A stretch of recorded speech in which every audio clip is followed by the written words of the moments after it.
Hello, and welcome to Storytime with Dottie.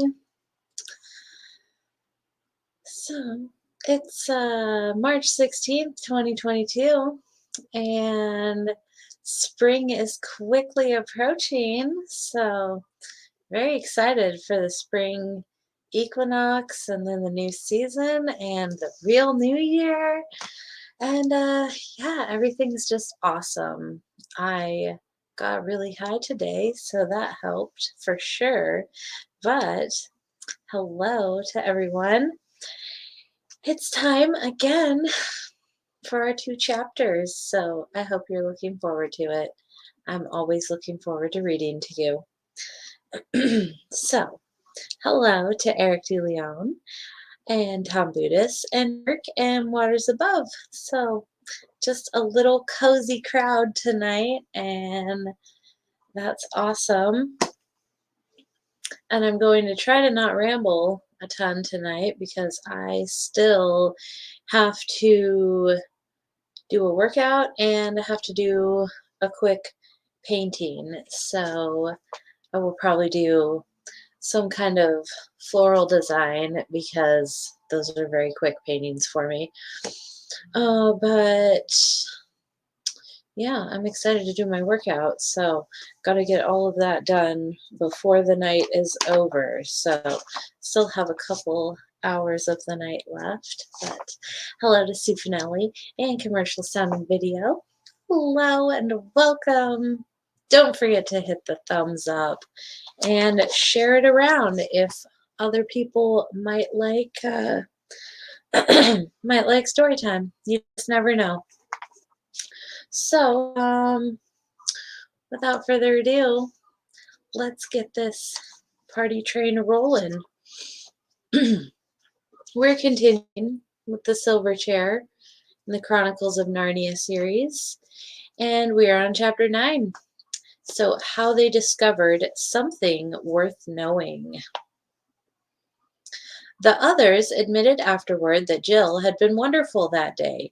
As soon as the king and the rest of the hunting party had set off, she began making a tour of the whole castle and asking questions, but all in such an innocent, babyish way that no one could suspect her of any secret design. Though her tongue was never still, you could hardly say she talked. She prattled and giggled. She made love to everyone, the grooms, the porters, the housemaids, the ladies in waiting, and the elderly giant lords whose hunting days were past. She submitted to being kissed and pawed about by any number of giantesses, many of whom seemed sorry for her and called her a poor little thing, though none of them explained why. She made especial friends with the cook and discovered the all important fact that the all important fact there was a scullery door which let you out through the outer wall, so that you did not have to cross the courtyard or pass the great gatehouse. In the kitchen, she pretended to be greedy and ate all sorts of scraps which the cook and scullions delighted to give her. But upstairs among the ladies, she asked questions about how she would be dressed for the great feast, and how long she would be allowed to sit up, and whether she would dance with some very, very small giant. And then it made her hot all over when she remembered it afterward.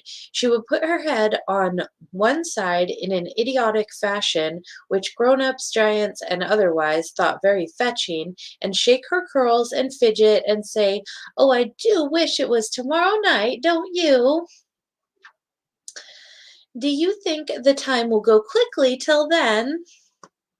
And all the giantesses said she was a perfect little darling, and some of them dabbed their eyes with enormous handkerchiefs as if they were going to cry. There's there, dear little things at that age, said one giantess to another. It seems almost a pity. Scrub and Puddleglum both did their best, but girls do that kind of thing better than boys.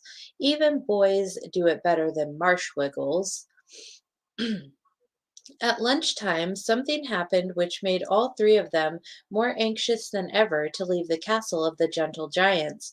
They had lunch in the great hall at a little table of their own near the fireplace. At a bigger table, about 20 yards away, half a dozen old giants were lunching. Their conversation was so noisy and so high up in the air that the children soon took no more notice of it than you would of hooters outside the window or traffic noises in the street. They were eating cold venison, a kind of food which Jill had never tasted before, and she was liking it. Suddenly Puddleglum turned to them, and his face had gone so pale that you could see the paleness under the natural muddiness of his complexion. He said, "Don't eat another bite." "What's wrong?" asked the other two in a whisper. "Didn't you hear what those giants were saying? That's a nice tender haunch of venison," said one of them. "Then that stag was a liar." And another, "Why?" said the first one. "Oh," said the other, "they say that when he was caught, he said, 'Don't kill me, I'm tough. You won't like me.'" For a moment Jill did not realize the full meaning of this, but she did when Scrub's eyes opened wide with horror, and he said, "So we've been eating a talking stag?" This discovery didn't have exactly the same effect on all of them. Jill, who was new to that world, was sorry for the poor stag, and thought it was rotten of the giants to have killed him. Scrub, who had been in that world before and had at least one talking beast as his dear friend, felt horrified, as you might feel about a murder. But Puddleglum, who was Narnian born, was sick and faint, and felt as if you would feel if you had eaten was sick and faint and felt as you would feel if you found you had eaten a baby. This book took a wild turn real quickly. "We've brought the anger of Aslan on us," he said. "That's what comes of not attending to the signs. We're under a curse, I expect. If it was allowed, it would be the best thing we could do to take these knives and drive them into our own hearts." Hey, Truth Loops. And gradually, even Jill came to see it from his point of view. At any rate, none of them wanted any more lunch, and as soon as they thought it safe, they crept quietly out of the hall. It was now drawing near to the time of the day on which their hopes of escape depended, and all became nervous. They hung about in passages and waited for things to become quiet. The giants in the hall sat on a dreadfully long time after the meal was over. The bald one was telling a story, and when that story was over, the three travelers dawdled down to the kitchen. But there were still plenty of giants there, or at least in the scullery, washing up and putting things away. It was agonizing, waiting till they finished their jobs and one by one wiped their hands and went away. At last, only one old giantess was left in the room. She pottered about, and at last the three travelers realized with horror that she did not intend to go away at all. Well, dearies, she said to them, that job's about through. Let's put the kettle there. That'll make a nice cup of tea presently. Now I can have a little bit of rest. Just look into the scullery like good poppets and tell me if the back door is open. Yes, it is, said Scrub. That's right, I always leave it open so the cat can get in and out, the poor thing. Then she sat down on one chair and put her feet up on another. I don't know as I mightn't have 40 winks, said the giantess, if only that blamey hunting party doesn't come back too soon. All their spirits leaped up when she mentioned 40 winks, and flopped down again when she mentioned the return of the hunting party. When do they usually come back? Asked Jill. You never can tell, said the giantess. But there, go and be quiet for a bit, my dearies. They retreated to the far end of the kitchen and would have slipped out into the scullery there and then if the giantess had not sat up, opened her eyes, and brushed away a fly. Don't try it till we're sure she's really asleep, whispered Scrub, or it'll spoil everything. So they all huddled at the kitchen end, waiting and watching. The thought that the hunters might come back at any moment was terrible. And the giantess was fidgety. Whenever they thought she had really gone to sleep, she moved. Really moved.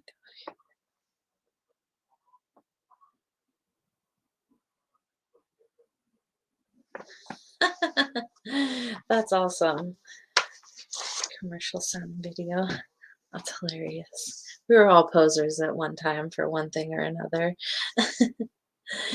I can't bear this, thought Jill. To distract her mind, she began looking about her.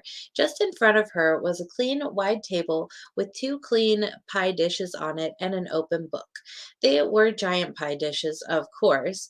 Jill thought that she could lie down just comfortably in one of them.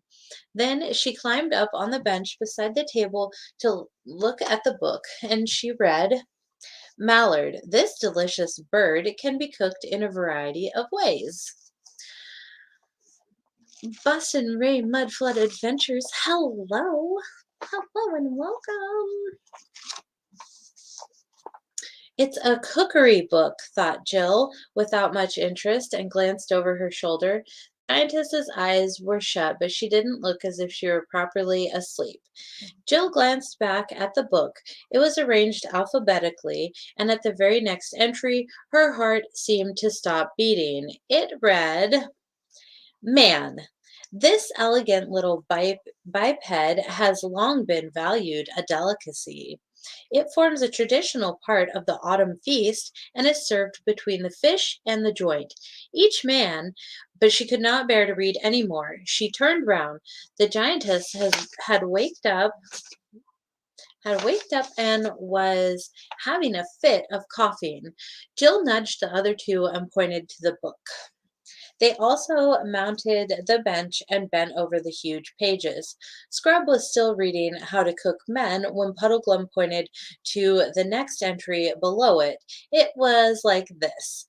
Marsh wiggle. Some authorities reject this animal altogether as unfit for giants' consumption because of its stringy consistency and muddy flavor. The flavor can, however, be greatly reduced if Jill touched his feet and Scrubs gently. All three looked back at the giantess. Her mouth was slightly open, and from her nose there came a sound which at that moment was more welcome to them than any music. She snored. And now it was a question of tiptoe work, not daring to go too fast, hardly daring to breathe, out through the scullery. Giant sculleries smell horrid. Out at last into the pale sunlight of a winter afternoon. Hello, Mojo Shop. They were at the top of a rough little path which ran steeply down, and thank heavens, on the right side of the castle, the city ruinous was in sight. In a few minutes, they were back on the broad, steep road which led down from the main gate of the castle. They were also in full view from every single window on that side. If it had been one or two or five windows, there'd be a reasonable chance that no one might be looking out. But there were nearly but there were nearer 50 than 5. They now realized, too, that the road on which they were, and indeed all the ground between them and the city ruinous, didn't offer as much cover as would hide a fox.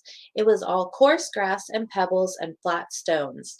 To make matters worse, they were now in the clothes that the giants had provided for them last night, except Puddleglum, whom nothing would fit. Jill wore a vivid green robe, rather too long for her, and over that a scarlet mantle fringed with white fur. Scrub had scarlet stockings, blue tunic and cloak, a gold hilted sword, and a feathered bonnet. Sounds fancy. Nice bits of color you two are, muttered Puddleglum. Show up very prettily on a winter day. The worst archer in the world couldn't miss either of you if you were in range. And talking of archers, we'll be sorry not to have our own bows before long. I shouldn't wonder. Bit thin, too, those clothes of yours, are they? Yes, I'm freezing already, said Jill. A few minutes ago, when they had been in the kitchen, she had thought that if only they could get out of the castle, their escape would be almost complete. She now realized that the most dangerous part of it was still to come. Steady, steady, said Puddleglum. Don't look back. Don't walk too quickly. Whatever you do, don't run. Look as if we're just taking a stroll, and then if anyone sees us, he might just possibly not bother. The moment we look like people running away, we're done.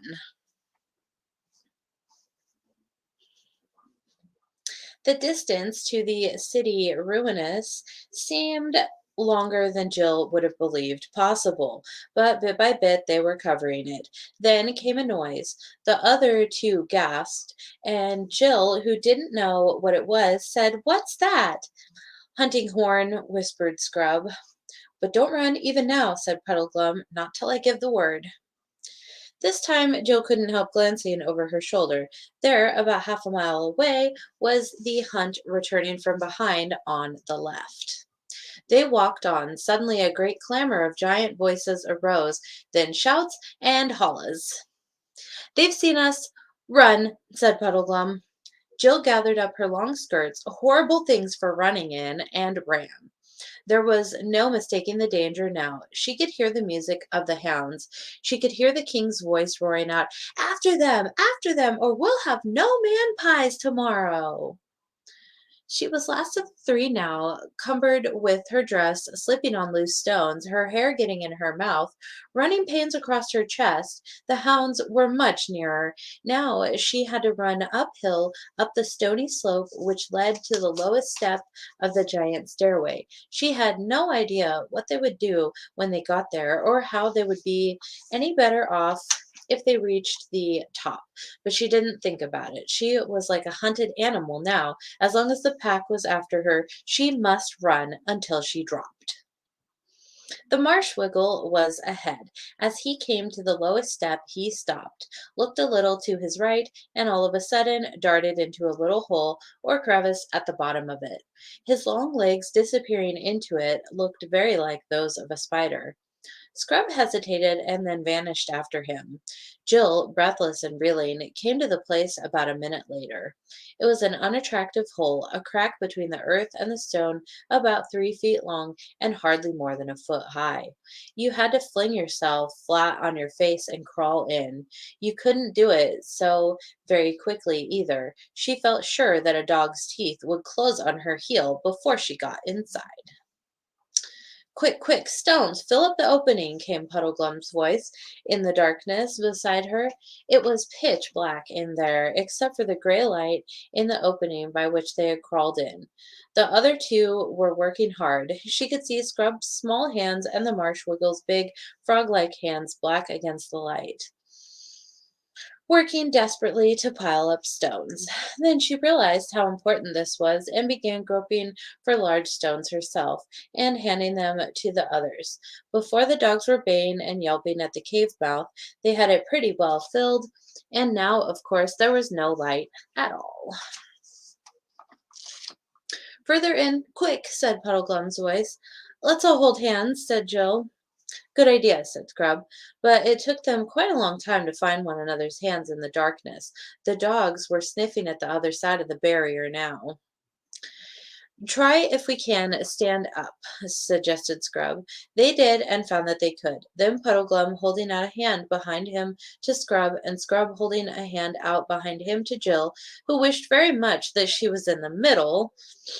Oh, that she was the middle one of the party and not the last.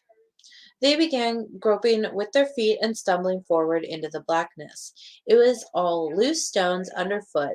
Then Puddleglum came up to a wall of rock. They turned a little to their right and went on. There were a good many more twists and turns. Jill had now no sense of direction at all and no idea where the mouth of the cave lay. The question is, came Puddleglum's voice out of the darkness ahead, whether taking one thing with another, it wouldn't be better to go back, if we can, and give the giants a treat at that feast of theirs, instead of losing our way in the guts of a hill where 10 to 1 there's dragons and deep holes and gases and water and ow, let go, save yourself. After all that all happened quickly, there was a wild cry, a swishing, dusty, gravelly noise, a rattle of stones, and Jill found herself sliding, sliding hopelessly, sliding and sliding quicker every moment down a slope that grew steeper every moment.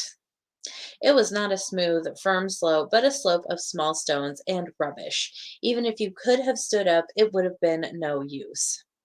Any bit of that slope you had put your foot on would have slid away from under you and carried you down with it. But Jill was more lying than standing, and the farther they all slid, the more they disturbed all the stones and earth, so that the general downward rush of everything, including themselves, got faster and louder and dustier and dirtier. From the sharp cries and swearing of the other two, Jill got the idea that many of the stones she was dislodging were hitting Scrub and Puddleglum pretty hard. And now she was going at a furious rate and felt she would be broken to bits at the bottom. Yet somehow they weren't. They were a mass of bruises, and the wet, sticky stuff on her face appeared to be blood. And such a mass of loose earth, shingle, and larger stones was piled up round her and partly over her that she couldn't get up. The darkness was so complete that it made no difference at all whether you had your eyes open or shut. There was no noise, and that was the very worst moment Jill had ever known in her life. Supposing she was alone, supposing the others, then she heard movements around her, and presently all three in shaken voices were explaining that none of them seemed to have any broken bones. We can never get up that again, said Scrub's voice. And have you noticed how warm it is? Said the voice of Puddleglum.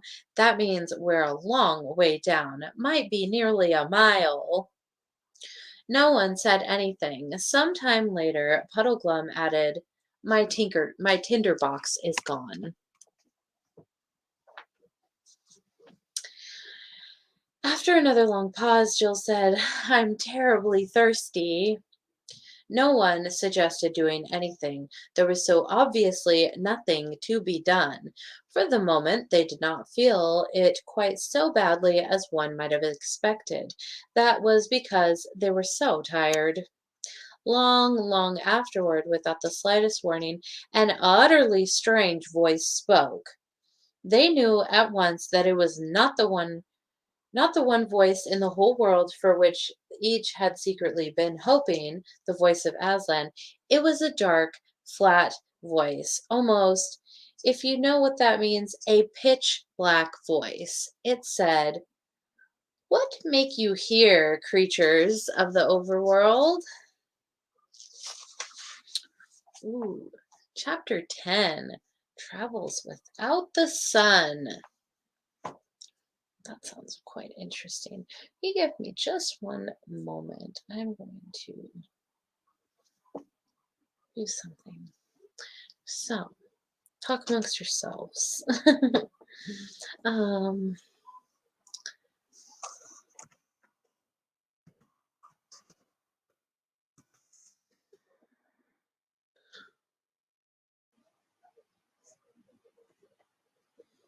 do, do, do, do, do, do. I am so tired and I have so much to do tonight still. We're gonna watch some. How about this one? If you are Being concentrated, ad. you really need to stop. Goodbye. We don't care about your ads. No one cares about the ads. Any song Like, you no one. download. No one. There we go.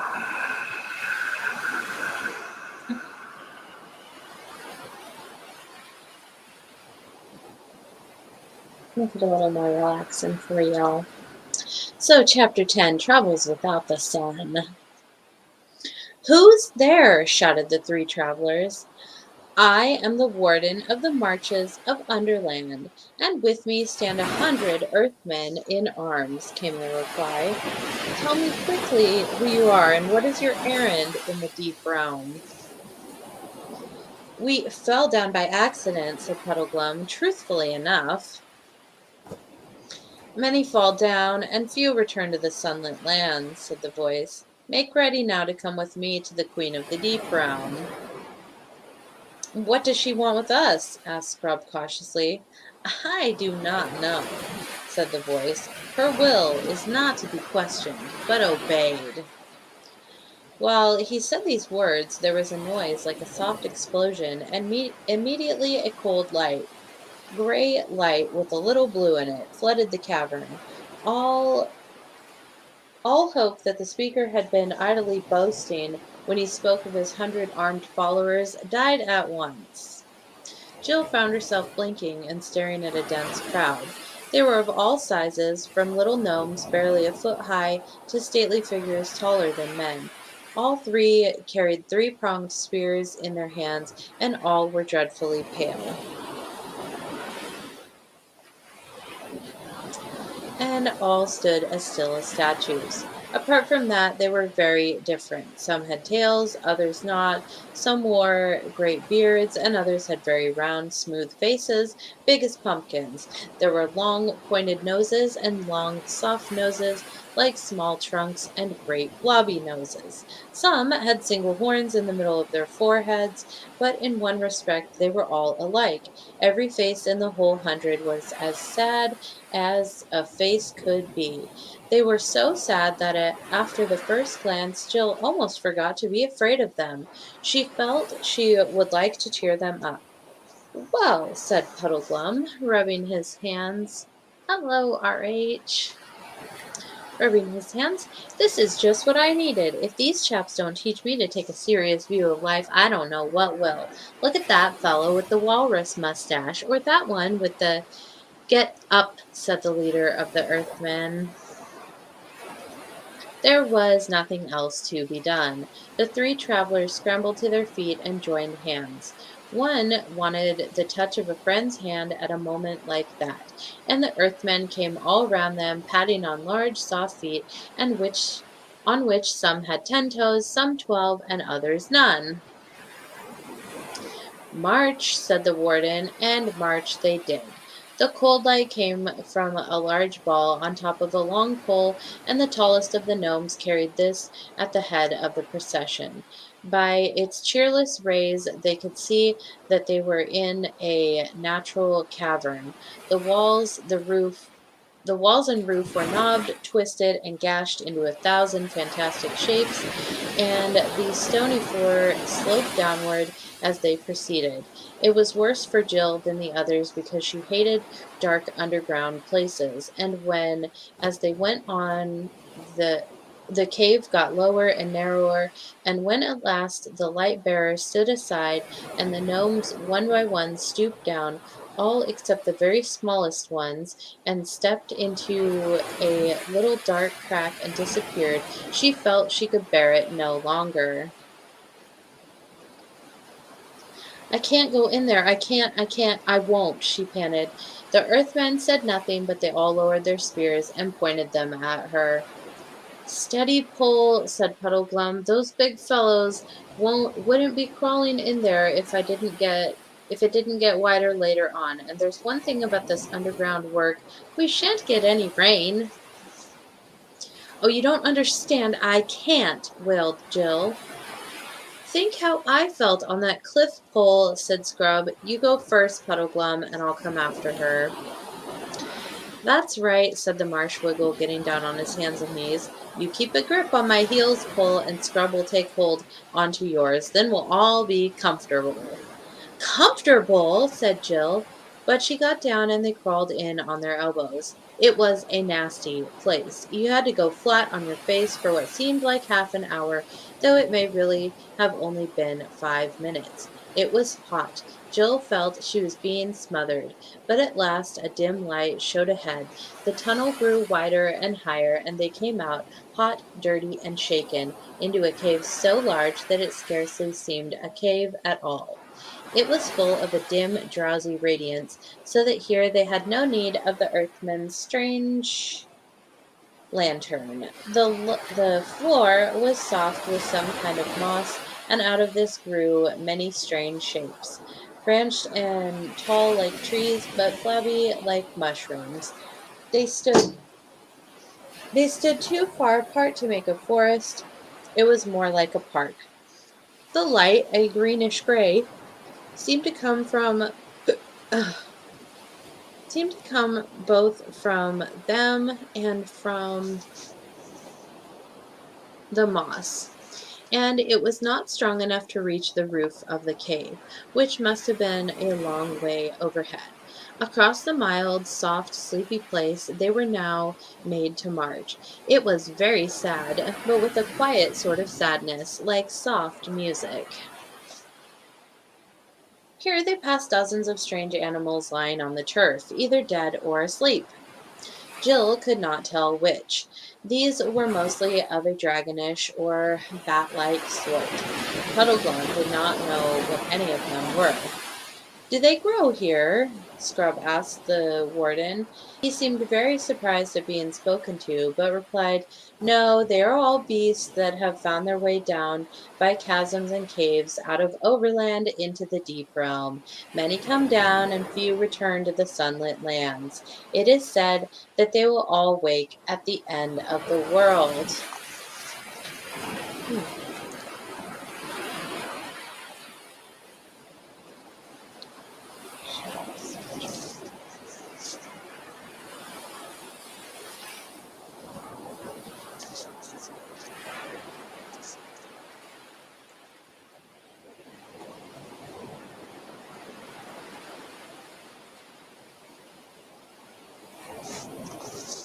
They'll all wake at the end of the world.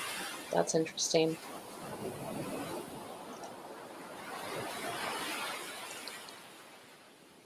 Any preference on which view you have with the ocean here? I don't know. Do any of you even care if you see it? I don't know. I want the stream to be enjoyable, so.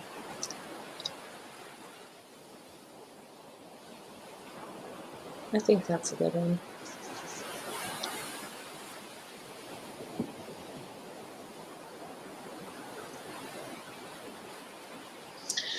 His mouth shut like a box when he had said this, and in the great silence of that cave, the children felt that they would not dare to speak again.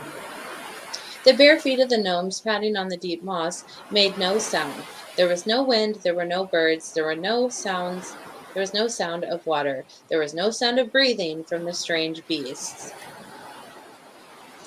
THC, Truth is of Comedy, hey, hey. When they had walked for several miles, they came to a wall of rock, and in it a low archway leading into another cavern. It was not, however, so bad as the last entrance, and Jill could go through it without bending her head. It brought it brought them into a smaller cave, long and narrow, about the shape and size of a cathedral, and here, filling almost the whole length of it, lay an enormous man, fast asleep. He was far bigger than any of the giants, and his face was not like a giant's, but noble and beautiful. His chest rose and fell gently under the snowy beard which covered him to the waist. A pure silver light, no one saw where it came from, rested upon him. Now, hello, Wanderer of the Zone. You loved Chronicles of Narnia? Well, you're just in time. We're a little over halfway through the sixth book, but I do have playlists up of all the other books. So you can start at The Magician's Nephew, and then the Lion, the Witch, and the Wardrobe, The Horse and His Boy,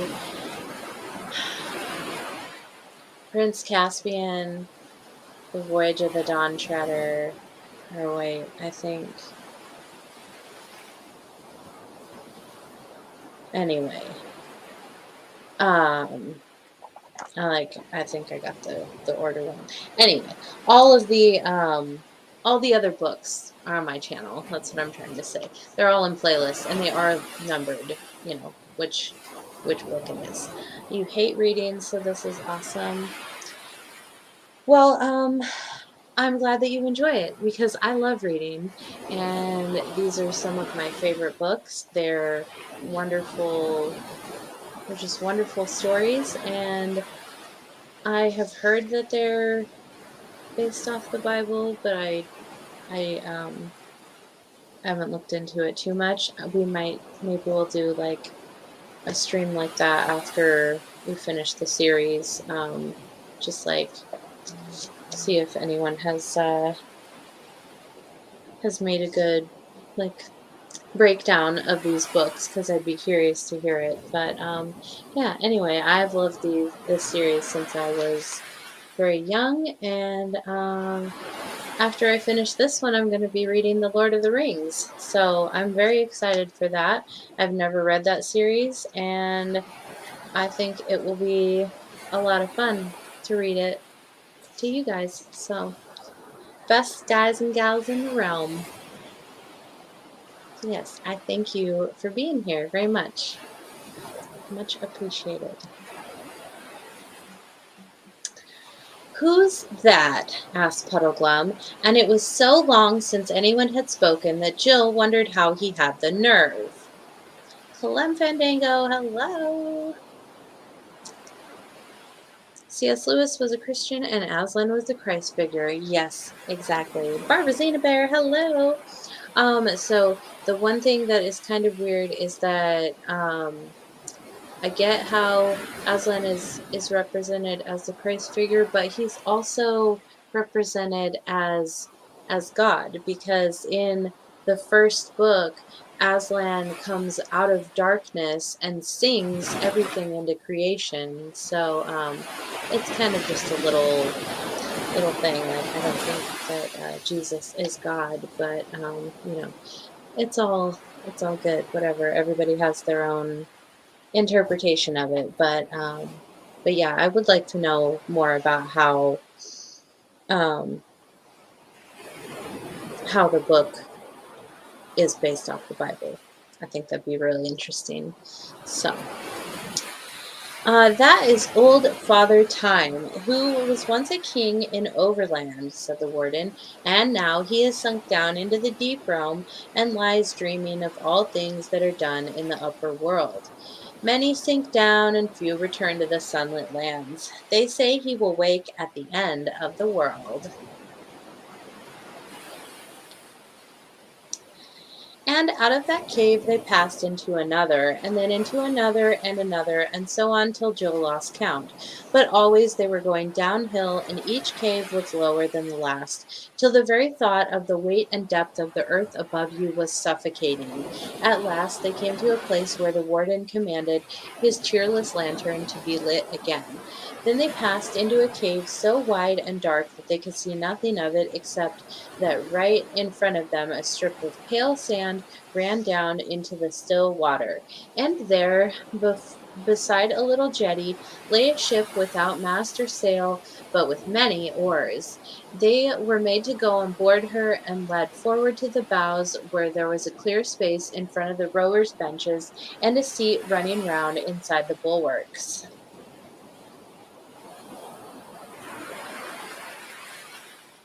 One thing I'd like to know, said Puddleglum, is whether anyone from our world, from up atop, I mean, has ever done this trip before. Many have taken ship at the Pale Beaches, replied the warden, and yes, I know, interrupted Puddleglum, and few return to the sunlit lands. You needn't say it again. You are a chap of one idea, aren't you? The children huddled close together on each side of Puddleglum. They had thought him a wet blanket while they were still above ground, but down here he seemed the only comforting thing they had. Then the pale lantern was hung up amidships. The Earthmen sat to the oars, and the ship began to move. The lantern cast its light only a very short way. Looking ahead, they could see nothing but smooth, dark water fading into absolute blackness. Oh, whatever will become of us? Said Jill despairingly. Now, don't you let your spirits down, Pole, said the Marsh Wiggle. There's one thing you've got to remember. We're back on the right lines. We're to go under the ruined city, and we are under it. We're following the instructions again.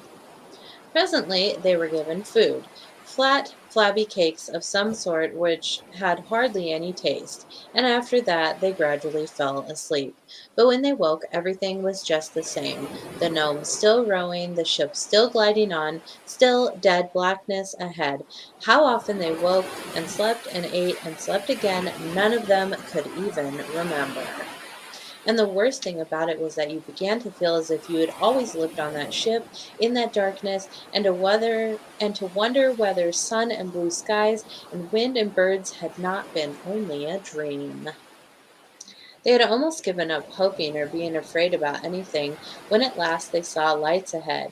Dreary, dreary lights that dreary lights like that of their own lantern. Then, quite suddenly, one of these lights came close and they saw that they were passing another ship. After that, they met several ships. Then, staring till their eyes hurt, they saw that some of the lights ahead were shining on what looked like wharfs, walls, towers, and moving crowds, but still there was hardly any noise. By Jove, said Scrub, a city! And soon they all saw that he was right. But it was a queer city. The lights were so few and far between that they would hardly have done for scattered cottages in our world. But the little bits of the place which you could see by the lights were like glimpses of a great seaport. You could make out in one place a whole crowd of ships loading or unloading in In another, bales of stuff and warehouses. In a third, walls and pillars that suggested great palaces or temples. And always, wherever the light fell, endless crowds. Hundreds of earthmen jostling one another as they padded softly about their business in narrow streets, broad squares, or up great flights of steps.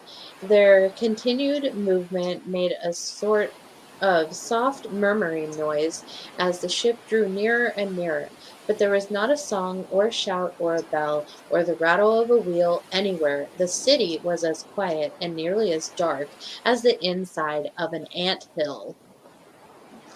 At last their ship was brought alongside a quay and made fast. The three travelers were taken ashore and marched up into the city. Crowds of earthmen, no two alike, rubbed shoulders with them in the crowded streets, and the sad light fell on many sad and grotesque faces. But no one showed any interest in the strangers. Every gnome seemed to be as busy as it was sad, though Jill never found what they were so busy about. But the endless moving, shoving, hurrying, and the soft pad, pad, pad went on.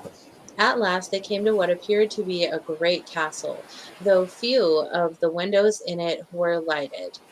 Here they were taken in and made to cross a courtyard and to climb many staircases. In this brought them in the end to a great murkily lit hall, but in one corner of it, oh joy, there was an archway filled with a quite different sort of light, the honest, yellowish, warm light of such a lamp as humans use. What showed by this light inside the archway was the foot of a staircase which wound upward between walls of stone. The light seemed to come from the top. Two earthmen stood one on each side of the arch like sentries or footmen.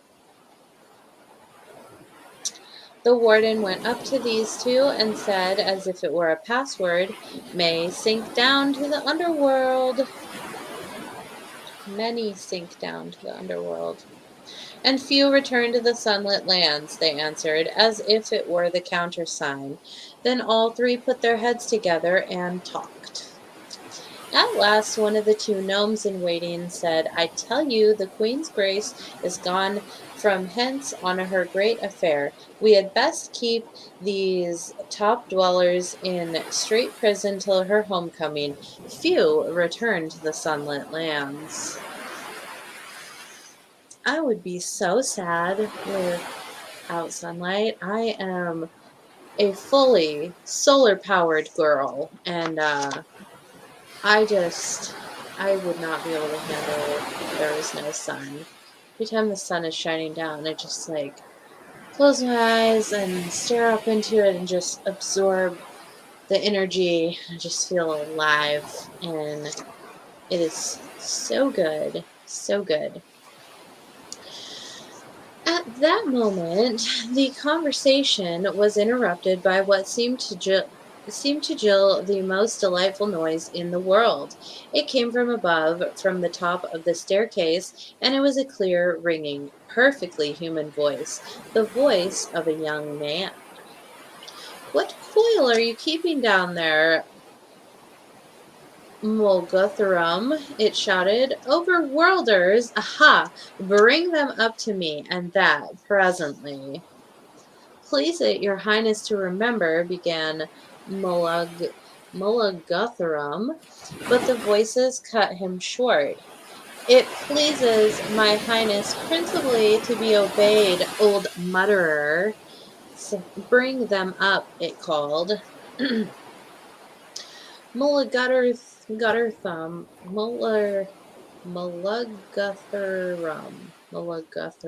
there we go, shook his head, motioned to the travelers to follow, and began going up the staircase. At every step, the light increased. There were rich tapestries hanging on the walls. The lamplight shone golden through thin curtains at the staircase head. The earthmen parted the curtains and stood aside. The three passed in. They were in a beautiful room, richly tapestried, with a bright fire on a clean hearth, and red wine and cut glass sparkling on the table. A young man with fair hair rose to greet them. He was handsome and looked both bold and kind, though there was something about his face that didn't seem quite right. He was dressed in black and altogether looked a little bit like Hamlet. Oh, please don't let me get the hiccups. "Welcome, overworlders," he cried, "but stay a moment. I cry you mercy. I have seen you two fair children, and this your strange governor, before. Was it not you three that met me by the bridge on the borders of Edensmore when I rode there by my lady's side?" "Oh, you were the Black Knight who never spoke!" exclaimed Jill. "And was that lady the Queen of Underland?" asked Puddleglum in no very friendly voice, and Scrub, who was thinking the same, burst out, "Because if it was, I think she was jolly mean to send us off to a castle of giants who intended to eat us. What harm had we ever done her, I should like to know?" "How?" said the Black Knight with a frown. "If you were not so young a warrior, boy, you and I must have fought to the death on this quarrel. I can hear no words against my lady's honor.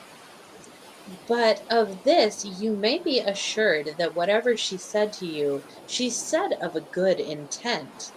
You do not know her. She is a nosegay of all virtues, as truth, mercy, constancy, gentleness, courage, and the rest. I say what I know. Her kindness to me alone,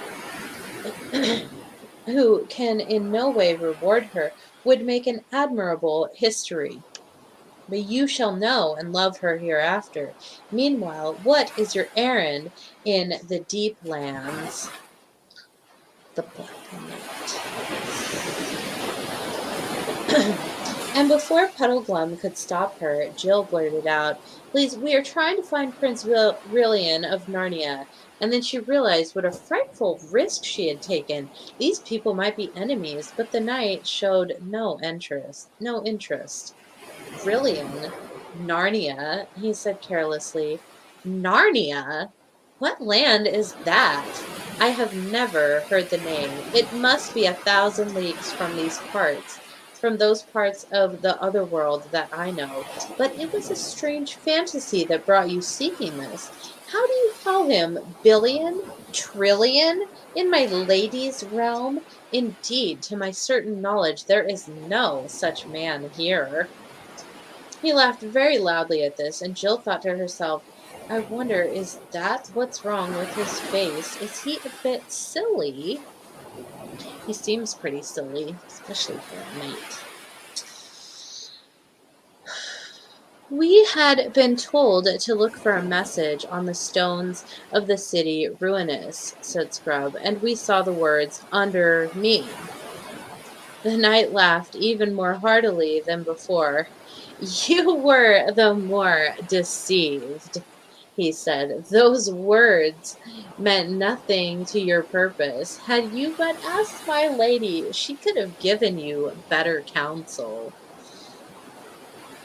For those words are all that is left of a longer script, which in ancient times, as she well remembers, is expressed this verse: 'Though under earth and throneless now I be, yet while I lived, all earth was under me.'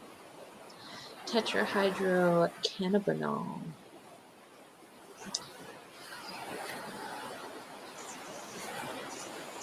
From which it is plain that some great king of the ancient giants, who lives buried there, caused this boast to be cut in the stone over his sepulchre.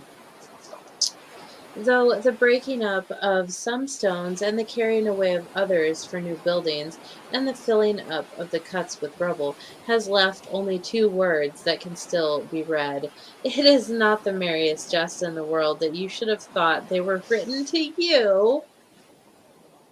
This was like cold water down the back to Scrub and Jill, for it seemed to them very likely that the words had nothing to do with their quest at all, and they had been taken in by a mere accident. "Don't you mind him," said Puddleglum. "There are no accidents. Our guide is Aslan, and he was there when the giant king caused the letters to be cut, and he knew already all things that would come of them, including this. This guide of yours must be a long-liver friend," said the king with another of his laughs. Jill began to find them a little irritating. "And it seems to me, sir," answered Puddleglum, "that this lady of yours must be a long liver too." Long liver? Long liver too? If she remembers the verse as it was when they first cut it. "Very shrewd, Frog-Face," said the knight, clapping Puddleglum on the shoulder and laughing again. "And you have hit the truth. She is of divine race, and knows neither age nor death. I am the more thankful to her for all her infinite bounty to such a poor mortal wretch as I. For you must know, sirs, I am a man under most strange afflictions, and none but the Queen's grace would have had patience with me. Patience, said I, but it goes far beyond that. She has promised me a great kingdom in Overland, when I am king, her own most gracious hand in marriage. But the tale is too long for you to hear, fasting and standing. Hi, there, some of you, bring wine and updwellers' food for my guests. Please, you be seated, gentlemen. Little maiden, sit in this chair. You shall hear it all."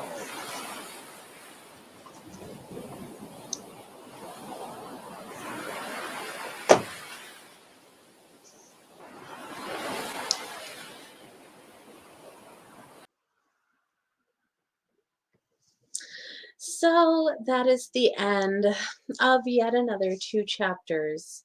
So we'll be back. We'll be back next Wednesday at 8 p.m. for chapters 11 and 12. I also will be doing, wow, I just forgot all words. I'm doing Waters World Conspiracy Trivia on Monday night with Waters Above. And we will be on Waters Above channel. And so if you give me just one moment, I can get that link for you. And also tomorrow at let's do maybe 7:33 p.m. Um Oops, that's not what I wanted. 7:33 p.m. I'm going to do Tarot Thursday. So I will be reading tarot cards if you would like a tarot card read. So as I have a deck and I am always looking. Oh my gosh, I clicked on the same thing. I don't want to go to YouTube. Not from here. Multitasking is really difficult. So anyway, tomorrow at 7:30, 7:33, I will be doing tarot card readings. So you can come and join me for that. And let me share this. Give me 1 second. I'm sorry, I'm so slow. Okay, and so then also, yes, I love 7:33. 3 is my favorite number, and I like 1 as well. 7 is a good number. I like 11. 11:33 is great. There's so many good numbers. Anyway, here is the link for Monday Night Trivia, and it will be on Waters Above channel, so make sure you're subscribed to her channel. So that will be Monday at 4:30 Pacific Standard Time, 7:30 Eastern. But yes, join me tomorrow and I'll pull you a tarot card and you can tell me if you feel like it, if it's applicable to something you're going through, or what you feel about it.